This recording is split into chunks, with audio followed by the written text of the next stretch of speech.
ये आकाशवाणी रायपुर है। प्रादेशिक समाचार बुलेटिन के साथ मैं शशिकांत यादव।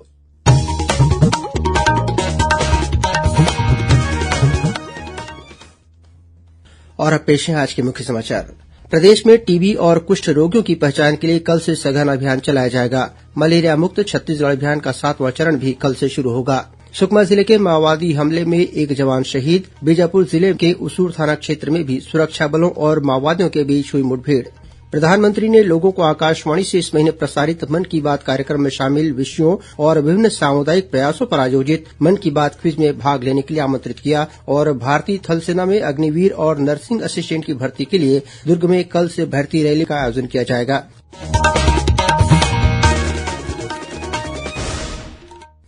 अब समाचार विस्तार से।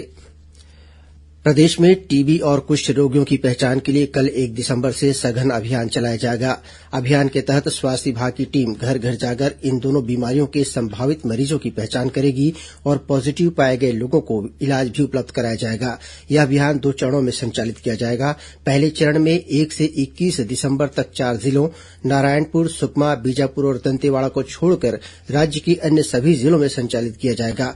वहीं दूसरे चरण में अगले साल 2 से 17 जनवरी तक सभी निजी चिकित्सालयों, नर्सिंग होम्स, प्राइवेट प्रैक्टिशनरों और केमिस्टों द्वारा चिन्हांकित टीबी और कुष्ठ के संदेहास्पद मरीजों की दैनिक सूची प्राप्त कर मरीजों का पोर्टल में दर्ज किया जाएगा।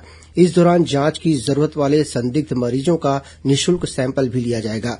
बस्तर संभाग के नारायणपुर, सुकमा, बीजा और दंतेवाड़ा में 4 से 25 जनवरी तक यह अभियान चलेगा। वहीं प्रदेश में मलेरिया मुक्त छत्तीसगढ़ अभियान का 7वां चरण कल से शुरू होगा। राज्य के 4 मलेरिया संवेदी जिलों बीजापुर, दंतेवाड़ा, नारायणपुर और सुकमा में 1 माह तक यह अभियान संचालित किया जाएगा। इसके तहत स्वास्थ्य विभाग की टीम बस्तर संभाग के इन 4 जिलों में घने जंगलों और पहाड़ों से घिरे दुर्गम तथा दूरस्थ इलाकों में घर घर पहुंचकर सभी लोगों में मलेरिया की जांच करेगी। इस दौरान पॉजिटिव पाए गए लोगों को तत्काल मलेरिया की दवाई खिलाई जाएगी। मलेरिया की जांच और इलाज के साथ ही इससे बचाव के लिए जन जागरूकता संबंधी गतिविधियां भी चलाई जाएंगी। भानुप्रतापपुर विधानसभा उपचुनाव में प्रचार अभियान तेज हो गया है। कांग्रेस और भाजपा के स्टार प्रचारक पार्टी प्रत्याशियों के पक्ष में जगह जगह सभाएं ले रहे हैं। वहीं अन्य प्रत्याशी भी घर घर जाकर मतदाताओं से अपने पक्ष में वोट मांग रहे हैं। इस बीच आज मुख्यमंत्री भूपेश बघेल, प्रदेश कांग्रेस अध्यक्ष मोहन मरकाम और मंत्री अनिला भेड़िया ने कोड़ेकुर्स में जनसभा को संबोधित कर कांग्रेस प्रत्याशी सावित्री मंडावी के पक्ष में वोट मांगा। वहीं भाजपा प्रत्याशी ब्रह्मानंद नेताम ने भानुप्रतापपुर और दुर्गुकोंदल मंडल के कई गांवों में घर घर संपर्क किया। इसी तरह प्रदेश अध्यक्ष अरुण साव भानुप्रतापपुर में पार्टी प्रत्याशी के पक्ष में जनसंपर्क कर रहे हैं। पूर्व मंत्री और भाजपा के प्रदेश प्रवक्ता राजेश मूणत ने भानुप्रतापपुर उपचुनाव में भाजपा प्रत्याशी के विरुद्ध दुष्प्रचार को लेकर मुख्यमंत्री भूपेश बघेल के खिलाफ मुख्य निर्वाचन पदाधिकारी से शिकायत की है। उन्होंने अपने पत्र में कहा है कि मुख्यमंत्री के आपत्तिजनक बयानों को संज्ञान में लेकर भारत निर्वाचन आयोग को आदर्श चुनाव आचार संहिता के उल्लंघन के मामले में मुख्यमंत्री के खिलाफ तत्काल कार्रवाई करनी चाहिए। श्री मूणत ने अपने बयान में कहा कि कांग्रेस को आत्मचिंतन करना चाहिए कि जिसकी चार्जशीट पेश नहीं हुई है वह दोषी कैसे हो गया। श्री मूणत ने कहा कि किसी व्यक्ति की चरित्र हत्या करके वोट पाने का प्रयास करना राजनीतिक सिद्धांतों के खिलाफ है।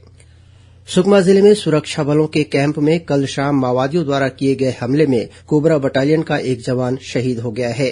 बस्तर रेंज के पुलिस महानिरीक्षक सुंदरराज पी ने घटना की पुष्टि करते हुए बताया कि चिंतागुफा थाना क्षेत्र के अंतर्गत नवीन कैंप, डब्बा कोंटा और पेंटापाड़ जंगल के बीच ड्यूटी पर तैनात सुरक्षा बल के जवानों पर माओवादियों ने अचानक फायरिंग शुरू कर दी। जवानों द्वारा की गई जवाबी कार्रवाई के बाद माओवादी जंगल की आड़ लेकर भाग गए। वहीं माओवादियों द्वारा की गई फायरिंग में ड्यूटी पर तैनात प्रधान आरक्षक सुलेमान घायल हो गया, जिन्हें सीआरपीएफ फील्ड हॉस्पिटल लाया गया, जहां उपचार के दौरान जवान की मौत हो गई। शहीद जवान केरल के पालक्काड़ जिले का निवासी था।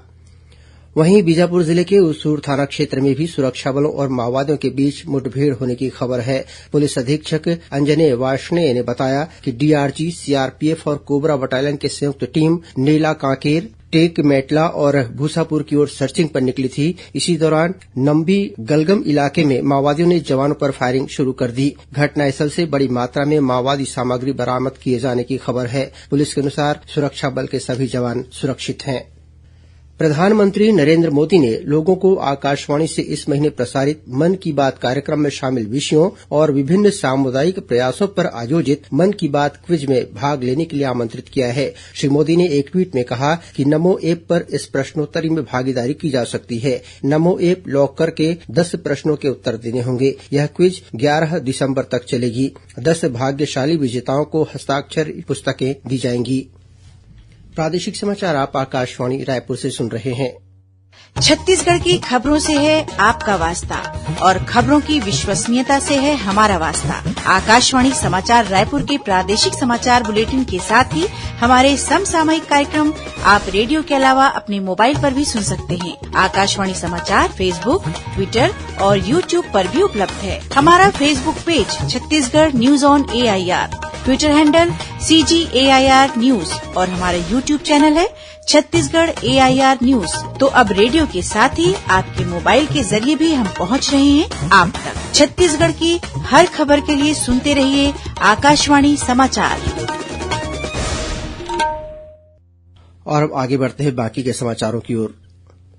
राज्यपाल अनुसुईया उइके से आज राजभवन में राज्य प्रशासनिक सेवा वर्ष 2020 के 34 परिवीक्षाधीन अधिकारियों ने भेंट की। इस दौरान राज्यपाल ने प्रशिक्षु अधिकारियों से कहा कि वे लोगों से तालमेल बनाकर कार्य करें। राज्यपाल ने अधिकारियों से कहा कि छत्तीसगढ़ आदिवासी बहुल राज्य है। यहाँ के अनेक क्षेत्र 5वीं अनुसूची के तहत आते हैं। आम जनता सहित आदिवासियों की समस्याओं को संवेदना के साथ सुलझाने का प्रयास करें।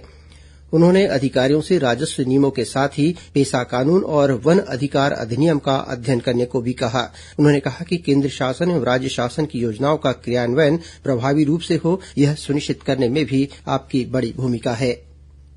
केंद्रीय स्वास्थ्य मंत्रालय ने छत्तीसगढ़ के 4 और शासकीय अस्पतालों को राष्ट्रीय गुणवत्ता आश्वासन मानक प्रमाण पत्र NQAS प्रदान किया है। इनमें धमतरी जिले के 2 और दुर्ग तथा रायगढ़ जिले का 1-1 अस्पताल शामिल है। केंद्रीय स्वास्थ्य मंत्रालय ने धमतरी जिले के गेदरा और गाड़ाडीह तथा दुर्ग जिले के Aheri health and wellness centre उप स्वास्थ्य केंद्र के साथ ही रायगढ़ जिले के रामभाठा शहरी प्राथमिक स्वास्थ्य केंद्र को यह प्रमाण पत्र जारी किया है। भारतीय थल सेना में अग्निवीर और नर्सिंग असिस्टेंट की भर्ती के लिए दुर्ग जिले के रविशंकर स्टेडियम में कल से 13 दिसंबर तक रैली का आयोजन किया जाएगा। इसमें प्रदेश के सभी जिलों के युवा शामिल होंगे। भर्ती रैली में शामिल होने के लगभग 70,000 युवाओं ने पंजीयन कराया है। रैली के दौरान प्रतिदिन लगभग 6,000 युवाओं का शारीरिक परीक्षण किया जाएगा। दुर्ग जिला प्रशासन ने भर्ती रैली में अधिक से अधिक युवाओं से शामिल होने की अपील की है। प्रशासन द्वारा सुराना कॉलेज मैदान में उम्मीदवारों के लिए निःशुल्क भोजन और आवास की व्यवस्था की गई है। उम्मीदवारों की सुविधा के लिए हेल्पलाइन नंबर 0788-22-12345 और 0788-22-12346 जारी किया है। उम्मीदवार इन नंबर पर संपर्क कर भर्ती रैली के संबंध में जानकारी प्राप्त कर सकते हैं। खेल और युवा कल्याण विभाग द्वारा प्रदेश के विभिन्न जिलों में इन दिनों जिला स्तरीय युवा महोत्सव का आयोजन किया जा रहा है। इसी कड़ी में आज रायपुर के मायाराम सुरजन शासकीय कन्या उच्चतर माध्यमिक विद्यालय में आयोजित जिला स्तरीय युवा महोत्सव में जिले के सभी विकासखंड के प्रतिभागी बड़ी संख्या में शामिल हुए। महोत्सव में युवाओं ने लोक नृत्य, लोकगीत, एकांकी, शास्त्रीय गायन, वादन, लोक खेल, चित्रकला प्रतियोगिता और वाद विवाद सहित 27 विभिन्न विधाओं में प्रतिभा का प्रदर्शन किया। इधर अंबिकापुर के राजीव गांधी शासकीय स्नातकोत्तर महाविद्यालय में भी आज जिला स्तरीय युवा महोत्सव का आयोजन किया गया। इस महोत्सव में 1,000 से अधिक युवाओं ने अपनी प्रतिभा का प्रदर्शन किया। इस मौके पर सरगुजा कलेक्टर कुंदन कुमार ने कहा कि युवा महोत्सव के माध्यम से राज्य सरकार युवाओं को एक साथ लाने का प्रयास कर रही है। वहीं धमतरी जिले के बाबू पंढरी राव कृदत्त इंडोर स्टेडियम में आयोजित जिला स्तरीय युवा महोत्सव में 900 से अधिक प्रतिभागी शामिल हुए। भारत सरकार के केंद्रीय संचार ब्यूरो के प्रादेशिक कार्यालय रायपुर द्वारा चंपारण में एक भारत श्रेष्ठ भारत विषय पर आयोजित 2 दिवसीय मल्टीमीडिया चित्र प्रदर्शनी का आज समापन हो गया। अंतिम दिन निबंध और भाषण प्रतियोगिताएं आयोजित की गई। साथ ही गीत और नाटक विभाग के पंजीकृत दल तथा स्थानीय विद्यार्थियों द्वारा सांस्कृतिक कार्यक्रम भी प्रस्तुत किए गए। आकाशवाणी केंद्र रायपुर में पदस्थ वरिष्ठ तकनीशियन यशवंत स्वर्णकार आज सेवानिवृत्त हो गए। श्री स्वर्णकार ने अपने करीब 35 वर्षों के सेवाकाल के दौरान आकाशवाणी और दूरदर्शन के विभिन्न केन्द्रों में अपनी सेवाएं दी। आकाशवाणी केन्द्र रायपुर में आज आयोजित एक समारोह में आकाशवाणी और दूरदर्शन के अधिकारियों और कर्मचारियों ने उन्हें भावभीनी विदाई दी और उनके उज्जवल भविष्य की कामना की। आदिवासी आरक्षण के संबंध में चर्चा करने के लिए छत्तीसगढ़ विधानसभा का 2 दिवसीय विशेष सत्र कल से शुरू होगा। 2 दिसंबर तक चलने वाले इस सत्र के दौरान कुल 2 बैठकें होंगी। और अब कुछ खबरें संक्षेप में। प्रधानमंत्री फसल बीमा योजना के तहत रबी फसल 2022-23 के लिए अधिसूचित फसलों चना, गेहूं और सरसों का बीमा कराने की अंतिम तिथि 15 दिसंबर निर्धारित की गई है। पंडित सुंदरलाल शर्मा मुक्त विश्वविद्यालय बिलासपुर में विभिन्न पाठ्यक्रमों में प्रवेश की प्रक्रिया कल से शुरू होगी। विद्यार्थी विश्वविद्यालय की वेबसाइट से ऑनलाइन प्रवेश ले सकते हैं। राजनांदगांव जिले के मोहला में आयोजित जिला स्तरीय छत्तीसगढ़िया ओलंपिक का कल समापन हुआ। इस प्रतियोगिता में लगभग 700 खिलाड़ी शामिल हुए। सुकमा जिले में संचार सेवाओं के विस्तार के लिए मोबाइल टावर लगाए जा रहे हैं। जांजगीर चांपा पुलिस ने मेडिकल कॉलेज में प्रवेश दिलाने के नाम पर धोखाधड़ी करने के आरोप में एक व्यक्ति को असम से गिरफ्तार किया है। इस संबंध में जिले के खरौद निवासी एक युवक ने 8 लाख रूपये से अधिक की ठगी की शिकायत पुलिस में की थी। और धमतरी जिले के बिरगुड़ी वन परिक्षेत्र के ग्राम गट्टासिल्ली के पास खेत में एक तेंदुए का शव मिला है। अंत में मुख्य समाचार एक बार फिर। प्रदेश में टीबी और कुष्ठ रोगियों की पहचान के लिए कल से सघन अभियान चलाया जाएगा। मलेरिया मुक्त छत्तीसगढ़ अभियान का 7वां चरण भी कल से शुरू होगा। सुकमा जिले के माओवादी हमले में एक जवान शहीद। बीजापुर जिले के उसूर थाना क्षेत्र में भी सुरक्षा बलों और माओवादियों के बीच हुई मुठभेड़। प्रधानमंत्री ने लोगों को आकाशवाणी से इस महीने प्रसारित मन की बात कार्यक्रम में शामिल विषयों और विभिन्न सामुदायिक प्रयासों पर आयोजित मन की बात क्विज में भाग लेने के लिए आमंत्रित किया। और भारतीय थल सेना में अग्निवीर और नर्सिंग असिस्टेंट की भर्ती के लिए दुर्ग में कल से भर्ती रैली का आयोजन किया जाएगा। इसी के साथ प्रादेशिक समाचार बुलेटिन समाप्त हुआ। नमस्कार।